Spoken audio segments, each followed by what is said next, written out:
નમસ્કાર મિત્રો, અમારી ગુજુ ગુરુજી યુટ્યુબ ચેનલમાં તમારું સ્વાગત છે. મિત્રો, આજના વિડીયોમાં આપણે ઇન્કમ ટેક્સ નું જે ફોર્મ છે, જેને આપણે જાત આકારણી પત્રક અથવા તો ફોર્મ નંબર 16 ના નામથી ઓળખીએ છીએ, તે સાસ પોર્ટલ પરથી કઈ રીતે ડાઉનલોડ કરવું.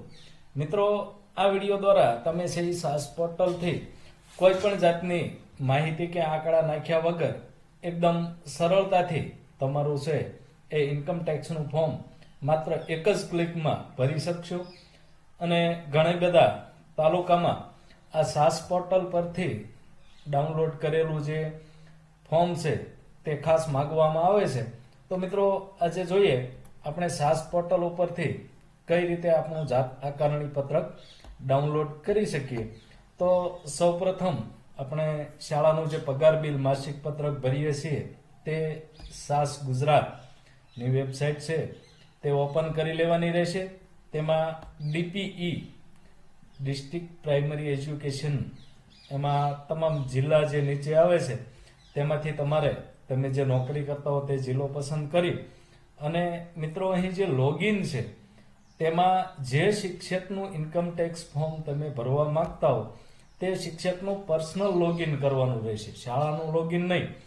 અને નવા શિક્ષક મિત્રો માટે આ સાસમાં લોગિન કઈ રીતે કરવું તેનો વિડીયો પણ અમારી ચેનલ ઉપર ઉપલબ્ધ છે. તો અહીં સૌપ્રથમ આપણે શિક્ષકના લોગિનથી લોગિન થઈશું એટલે જે તે શિક્ષકનું આપણે છે એ ઇન્કમ ટેક્સનું ફોર્મ એ સરળતાથી ભરી શકશું.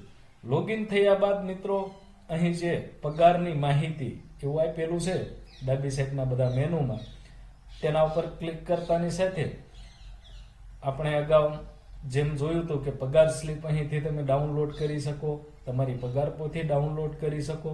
સર્વિસ બુક હજી અપલોડ નથી થઈ. અહીં જાત આકારણી પત્રક એવું જે છે તે જૂનું છે, એની નીચે જાત આકારણી પત્રક ન્યૂ એવું આપેલું છે, તેના ઉપર ક્લિક કરવાની રહેશે. તેના ઉપર ક્લિક કરતાની સાથે જાત આકારણી પત્રક ન્યૂ અહીં આવી જશે, પરંતુ જાત આકારણી પત્રક ભરાયેલ નથી એવું બતાવશે. અહીં મિત્રો માર્ચથી ફેબ્રુઆરી સુધીનું જે પગાર છે એ ટોટલ ફેબ્રુઆરી મહિનાનું પગાર બિલ પણ બની ચૂક્યું છે એટલે ટોટલ અહીં આવી જશે. અને આ વર્ષમાં તમારા ખાતામાં જો કોઈ મોંઘવારી એરિયસ કે કોઈ પણ જાતનું એરિયસ આવ્યું હોય તો પણ તે અહીં આવી જશે અને કુલ આવક તમારી આવી જશે. એટલે તમારે કોઈ પણ જાતના આંકડાકીય માહિતી આમાં એન્ટર કરવાની થતી નથી. માત્ર આ તમામ પગાર તમારો એક વખત ચેક કરી અને તેના બાજુમાં અન્ય વિગત એવું આપેલું છે તે પણ તમે જોઈ શકો છો, જેમાં તમારી કુલ આવક હતી તે અહીં આવી જાય છે અને નીચે સેવ કરવાનું બટન આપેલું છે.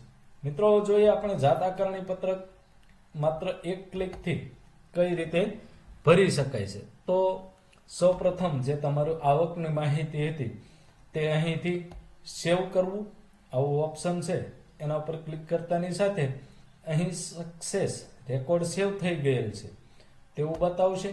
અન્ય વિગત પણ તમે ચેક કરી અને નીચેની સાઈડ સેવ કરવું આવા બટન ઉપર ક્લિક કરી અને એ પેજ પણ સેવ કરી શકો છો. અને અહીંથી પ્રિન્ટના ઓપ્શનમાં જઈ તમે કઈ ભાષામાં પ્રિન્ટ કરવા માંગો છો આવું એક ઓપ્શન ખુલશે. તો ગુજરાતી અથવા અંગ્રેજી બંને ભાષામાં તમે છે એ પ્રિન્ટ કરી શકો છો. અહીં તમને ગુજરાતીમાં પ્રિન્ટનું ઓપ્શન ઉપર ક્લિક કરી અને જાત આકારણી પત્રક, જો અહીં નાણાકીય વર્ષ 2025-26 માટેનું ઇન્કમ ટેક્સ જાત આકારણી પત્રક તમારું છે એ તૈયાર થઈ ચૂક્યું છે. આની પ્રિન્ટ કાઢી અને તમે છે એ કર્મચારીની સહી કરી અને કચેરીના વડાની સહી માટે મોકલી શકો છો. તો આ એકદમ ઇઝી અને કોઈ પણ જાતની માહિતીના ગોટાળા થયા વગર અને કોઈ થર્ડ પાર્ટી એપ્લિકેશન વાપર્યા વગર તમે છે એ માત્ર એક ક્લિકથી અને સરળતાથી તમે છે એ તમારું ઇન્કમ ટેક્સનું ફોર્મ છે એ ભરી શકો છો. અને આવી જ માહિતી માટે અમારી સાથે જોડાયેલ રહેવા માટે ચેનલને સબસ્ક્રાઇબ કરો. આપ સૌનો ખૂબ ખૂબ